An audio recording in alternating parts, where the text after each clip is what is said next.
maître de la parole salue les hommes à la quête du savoir que vous devez être.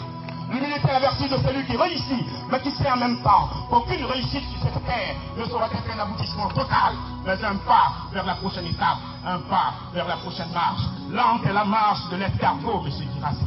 On n'entend certes pas le bruit de ses pas, mais n'en voit-on pas les traces de la quête de la compétence et de l'excellence, l'IAL. Oui, en vérité, je vous le dis, moi je suis venu et je vous dis, au-delà de tout tribalisme, au-delà de toute considération politique, puissent vos considérations ne se ramener qu'à une similitude de conception, à savoir que tous les hommes, excellence, sur cette terre sont l'homme. À quelque niveau qu'ils soient, à quelque latitude qu'ils vivent, méritent tous respect et considération de tous les autres hommes.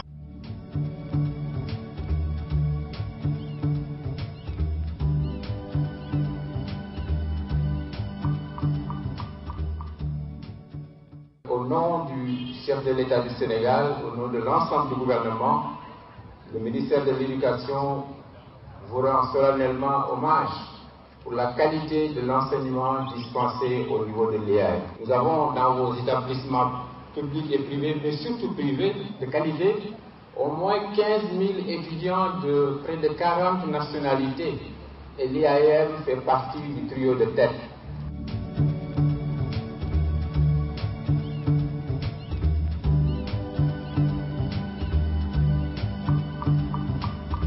Chers étudiants, chers diplômés, désormais, vous serez laissés en grande partie à vous-même pour parfaire votre éducation.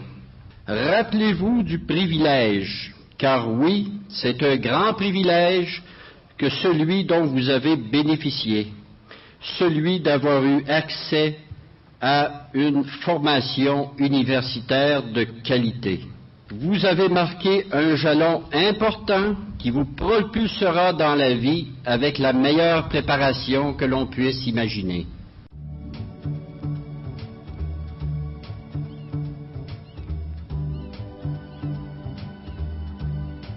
Sur le registre de la vie sociale, préservez-vous, chers étudiants, des méfaits du mimétisme individualiste et égocentrique venu d'ailleurs et dont les ravages participent de l'érosion des fondements de notre identité.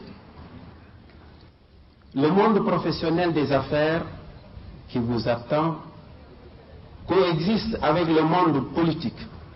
Ainsi, autant le pouvoir et la puissance d'État sont de plus en plus mis au service de l'ego et de l'enrichissement du dirigeant politique, au mépris de l'obligation de délivrance des engagements qui fondent sa légitimité, autant le pouvoir et la puissance sont, pour le dirigeant d'entreprise, mis au service de la compétitivité et de la rentabilité de l'entreprise, entreprise à la tête de laquelle il se trouve placé par la confiance des actionnaires et auquel il est lié par l'obligation de rendre compte en termes de bilan et de dividendes.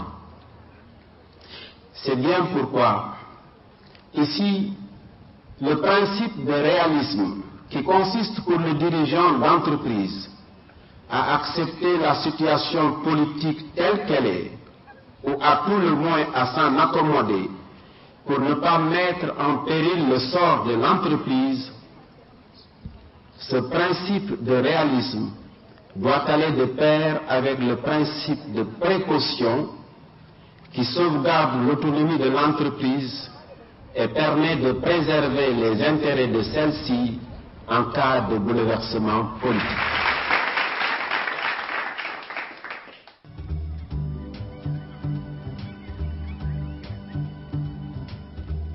Allez-y donc, et qu'avec votre sortie meurt à jamais cette Afrique de la fatalité. Avec votre sortie que meurt cette Afrique où on égalise par le bas. Avec votre sortie que meurt donc la médiocrité qui soit célébrée au seuil de l'excellence. Allez-y, car vous avez vraiment reçu une formation de qualité.